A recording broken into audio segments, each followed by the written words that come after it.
Bes! Nagugutom na ako. Yes, ikaw din ba, Bes? Merienda ka na? Ay nako, alam mo ang cravings ko ngayon? Yung minekos-mekos na mga pagkain.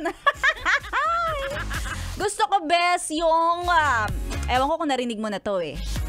Pakaplog. Natikman mo na ba yon? Gusto mo, share tayong magpakaplog?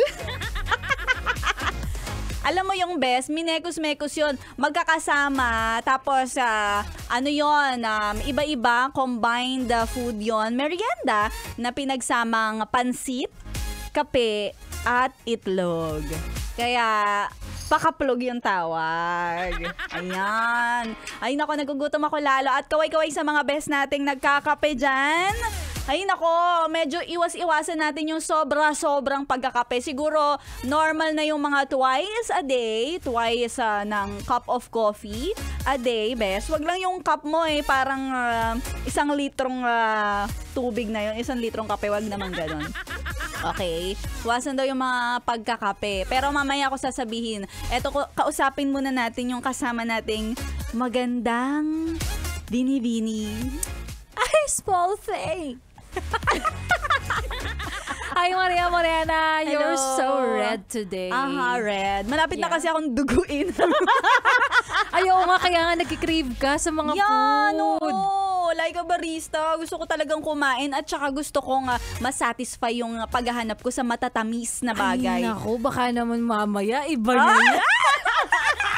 Kanina may binanggit si Maria Morena, hindi pa kami yung may ere. Nag-crave daw siya, natatakam siya ng sobra-sobra. Sa egg tart? Egg tart. Egg tart. Egg tart. Mga taga-Laguna, Buchanan, mga taga-Pagitan. Oo, egg tart naman kayo dyan. Padala naman kayo dito. Lalo na yung mga bumabiyahe galing sa Laguna, yung mga nasa bus. Makikisabay naman si Cecilia, Oo, idiretso mo na dito, i-deliver mo na sa MBC building. Correct. O kaya naman yung buko pie ng JT's. Ayan. Sarap. Sarap. O kaya sa Bulacan. Ano ba yung mga masasarap sa Bulacan? Toasted. Chicharon. Ayan, toasted pastillas. Ayan, pastillas. Ayan, lagi mo yan dinadala. Yung may back fat pa, yung bigat-bigat na pwedeng pang munggo. Oo. Sumama kayo sa aming magutom. Oo, pero nakakatakam nga naman talaga Maria Morena, no? Lalo na kapag halimbawang ganitong merienda. Siyempre, ano ba yung mga cravings mo kapag ganyan? Ang sarap ng banana Q. Banana Q. Kamote Q. Kamote Q. Ayan, siyempre yung turon. Turon. Yung turon na may mahabang langka.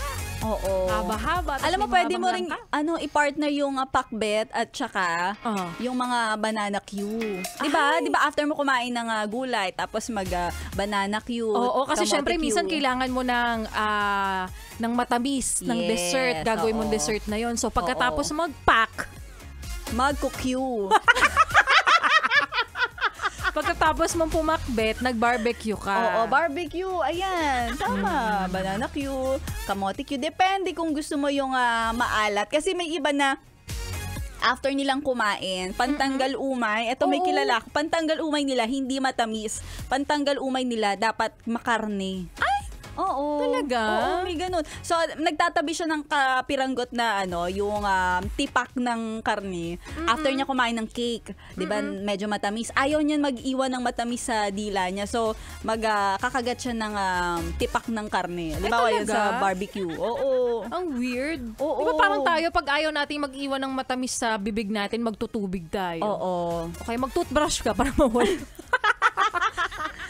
Oo, ngayon lang ako nakarinig ng ganyan, may klase palang ganong tao, no? Dessert, tapos gusto karne. Oo, yun yung panghuling kasi alat. kagat niya. Oo, alat. Ayaw niya ng panglaban tamis. sa tamis. Correct. Ikaw, like Barisa, ano ba yung mga meriendang cravings mo tonight? Ay, today. Oo, gusto ko ng cream pie. Cream pie? Gusto ko ng Okinawa cream pie. Ay, ano yun? Kasi cream siya? pie talaga na. Oo, may cream cheese siya. Kasi kaya naman yung mud cream pie. Mud cream. Usapan na natin kanina, egg tart, tapos cream puff. Naging cream pie na. Ano ba yan? O kaya yung Boston cream pie. Boston cream pie. Boston. Aarte magsalita ng mga to. Akala mo naman talaga, mga Ay, nako, mayayaman. ikaw, Laika Barista, nakatikim ka na ng bantot. Bantot? Naaamoy ko lang yung bantot, pero hindi pa ako nakakain ng bantot. Ano ba tong bantot? Alam mo yun, banana Q Na may kasama? na may kasama ang sundot kulangot. Yun yung bantot. Yun pala yun. Yes, yun. Kaya baka gusto mo i-try kasi 'di ba matamis ang banana Q tapos mas kapag nakulangan ka pa sa tamis ng asukal noon, magdagdag ka pa ng sundot kulangot. Wow. Mm, Kasi ayan. yung mga natitikman ko lang bastos. Anong bastos na titikman mo? Yung mamasa, basang yung saging, yung pag Oo. binubuksan ko, ay yung pagkagaling sa nilaga. Oo. Yung saba. Oh, Diba? saba. Basang saba. Basang saba. Oo, basang saba na may kasamang toasted na tinapay. Bastos. Bastos. Masasarap ang mga bastos. Oo, masarap yung bastos na yan Oo, Diba? nako. Very pang probinsya yung mga meriendahan. Correct. Ang sarap. Tapos samano pa yan ng kape. Kape. Alam mo ba, Laika Barista, ikaw malakas ka magkape, di ba? Oo, pero ngayon nagbabawas na tayo Oo, eh. iwas-iwasan mo Ay nako, Alam mo- ayoko nga. Hindi, iwasan mo. Kasi bakit? Kasi, alam mo, kailangan talaga nagbabawas tayo. Lalong-lalo na yung mga nakikinig sa ating Kuya Driver. Bawas-bawasan nyo yung kakakape. Bakit naman? Kakapesil. Bakit? Kakapindot. Oo. Kapipiga. Bakit? Sa inyong mga jowa. Ayun pala yun. Kasi magpapasa. Yeah, magpapasa. Oo, tsaka malalamog. Ay nako. Yung parte ng katawan na pinipisil, pinipigayan. Kaya kayo mag-iwas-iwas kayo sa kakakape. Yun naman pala yun. Yeah, ayan sa mga best natin. Sana mag-enjoy kayo sa inyong merienda. At si Laika Barista na ang magpapasarap lalo ng inyong bastos. na merienda sa kanyang programa. Tuloy-tuloy lang pakikitutok dito lang sa stasyong nakaka-young and fresh. 101.1 Yes, the best!